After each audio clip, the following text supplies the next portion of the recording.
નમસ્કાર મિત્રો, હું રજનીકાંત રાવલ આપની સમક્ષ રજૂ કરું છું ગરવી ગુજરાત લંડનમાં પ્રસિદ્ધ આદિત્ય અભિનવ લિખિત વાર્તા મોહિતો.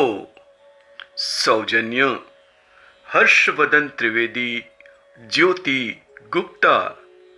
ભાવાનુવાદ રાજુલ કૌશિક, બોસ્ટન, USA. સંગીત ધનજીભાઈ ગઢિયા, મુરલી.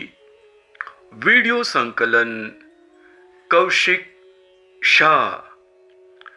પ્રસ્તુત છે વાર્તા મોહિતો. દરેક જણના ચહેરા પર લાલ, લીલા, પીળા, વાદળી, સફેદ, કાળા રંગની બુકાની જેવું જોઈને ધનેસરને સમજાતું નહોતું આ બધું છે શું. 3 દિવસ પહેલા સાથે કામ કરતા અશરફને લઈને દવાખાને ગયો ત્યારે ડાક્ટર બાબુને આવી રીતે મોં ઢાંકીને ફરતા જોયા હતા. પણ આ બધા ડાક્ટર ક્યાં છે? વળી હોળી પહેલા ગામ ગયો ત્યારે તે ક્યાં આવો તાલ હતો? આ વખતે હોળી પર ગામથી પાછા આવતા મા વગરના મોહિતાને સાથે લેતો આવ્યો. મોહિતાના જન્મના 7 મહિના પછી કુસુમી મૃત્યુ પામી. પછી ધનેસરની મા પાર્વતીએ 5 વર્ષ સુધી પોતરાને સાચવ્યો. પણ હવે વધતી ઉંમરની સાથે માં ક્યાં સુધી મોહિતાને સાચવે? ધનેસર કામ કરતો હતો તે ફેક્ટરીની સામે અંગ્રેજી માધ્યમની સ્કૂલ.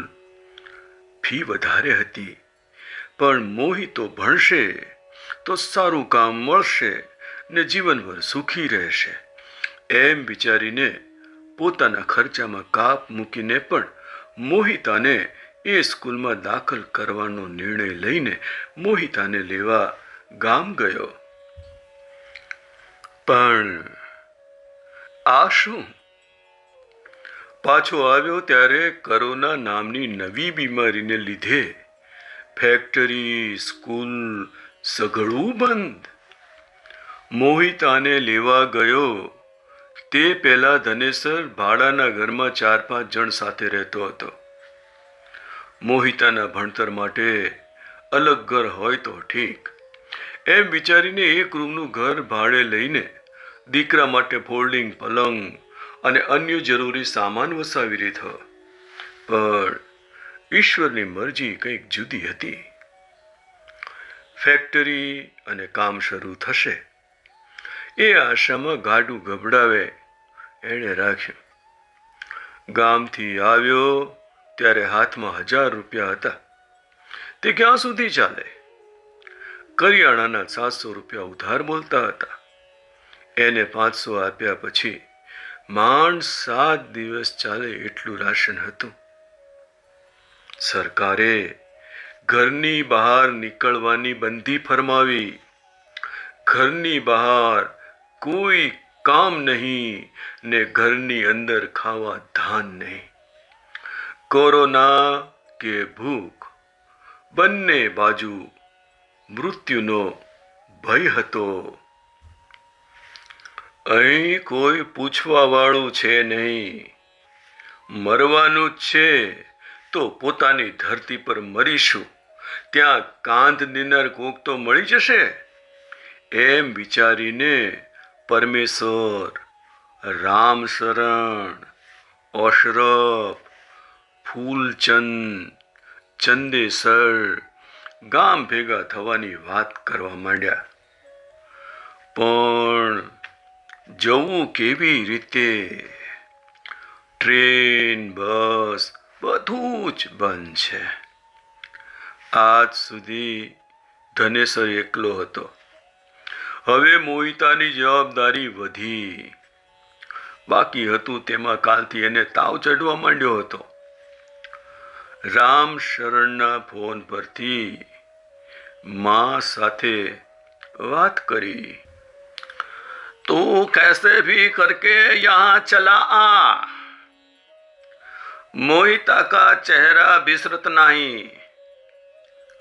बबुआ को देखन को जी तड़पत है।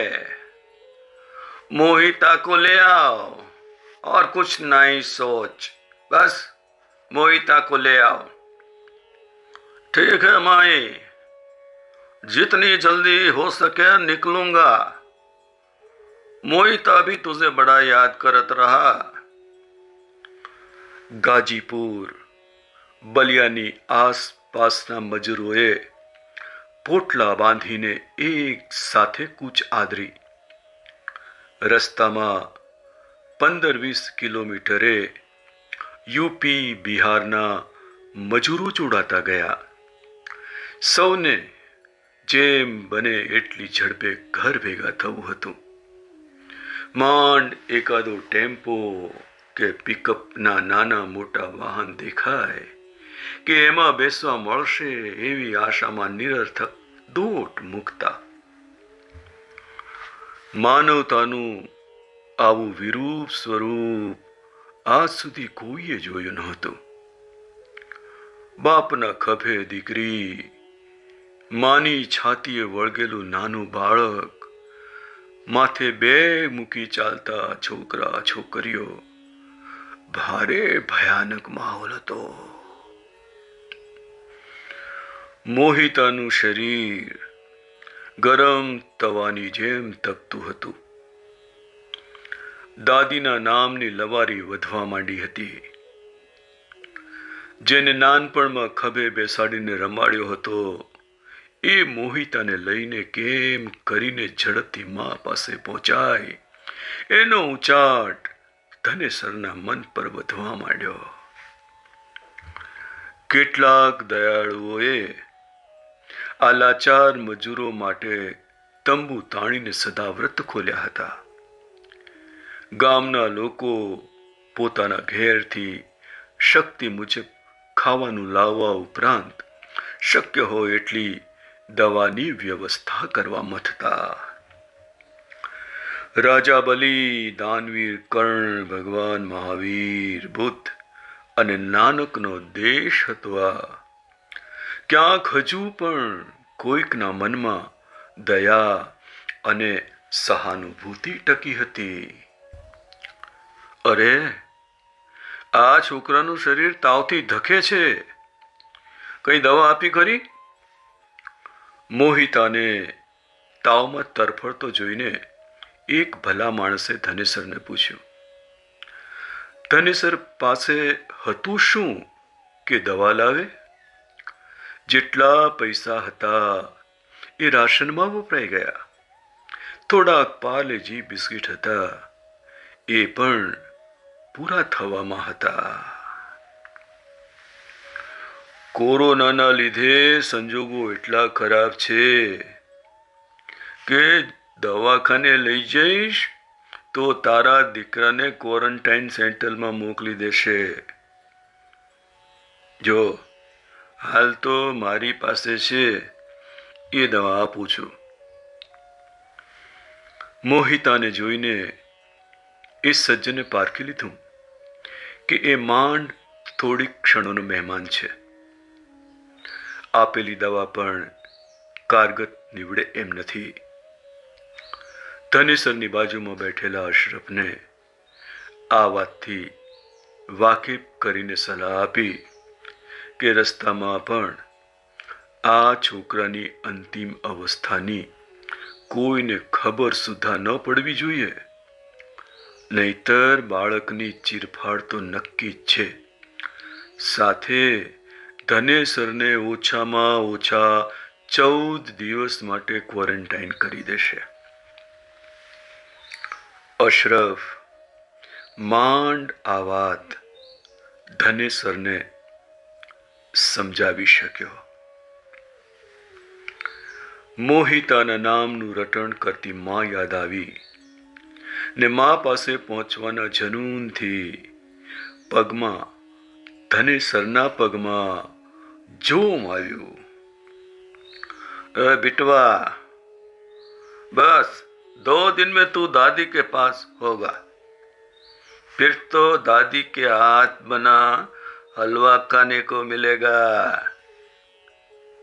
રસ્તામાં પોલીસને જોઈને મોહિતાને ટપારતો હોય એમ ધનેસર બોલતો. વળી મોહિતાની સાથે વાત કરતો હોય એમ દાદીની જેમ ગીત ગાતો. ચંદા મામા આવરે, નદિયા કિનારે આવરે, चांदी की कटोरी में दूध भात ले आवरे, हमरा मोहिता के मुआ कुटुक कुटुक. 2 દિવસે ઘર ભેગા થઈને ઓસરીમાં નાખેલી ખાટ પર મોહિતાને મૂક્યો. देख देख घर आ गया, दादी को पाए लगो. माँ माँ बड़ी जोरों की भूख लगी है, खाना दे माँ, खाना दे. અને બસ મોહિતાને કોઈ ગેબી અંગ્રેજી સ્કૂલમાં દાખલ કરાવવા ધનેસર દીકરાની આંગળી પકડીને એની સાથે નીકળી પડ્યો. અસ્તુ. ભાવાનુવાદ રાજુલ કૌશિક.